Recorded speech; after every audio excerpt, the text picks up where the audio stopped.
তোমার স্বামী। আলী যদি তোমার উপর নাখোশ থাকে, জান্নাতের দরজা তোমার জন্য খুলবে না। কোথায় গেছে আলী? কোথায়? বললেন যে মসজিদে নববীতে গেছে। বিশ্বনবী যে দেখলেন বালির উপরে আলী শুয়ে আছে। বিশ্বনবী মজা করে ডাক দিলেন, ইয়া আবা তুরাব, মানে হে বালির বাবা আলী, ওঠো। আলী উঠে না, রাগ করে আছে। বিশ্বনবী এদিক দিয়ে তাকায়, আলী ওই দিকে তাকায়। বিশ্বনবী যে বলেন, আলী রাগ করো না, ওঠো, তুমি আমার চাচাতো ভাই, আমার ঘরেই তো তুমি মানুষ হয়েছো। ঘাপটি মেরে হাতটা ধরে টান দিলেন। এরপর আলী উঠতে বাধ্য হলেন, ঘরে নিয়ে আসলেন। নিয়ে এসে বিশ্বনবী খাটের মাঝখানে শুলেন, ডান দিকে শোয়ালেন আলীকে, বাম দিকে শোয়ালেন ফাতেমাকে।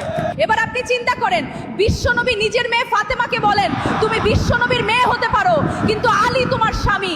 আলী যদি তোমার উপর নাখোশ থাকে, জান্নাতের দরজা তোমার জন্য খুলবে না।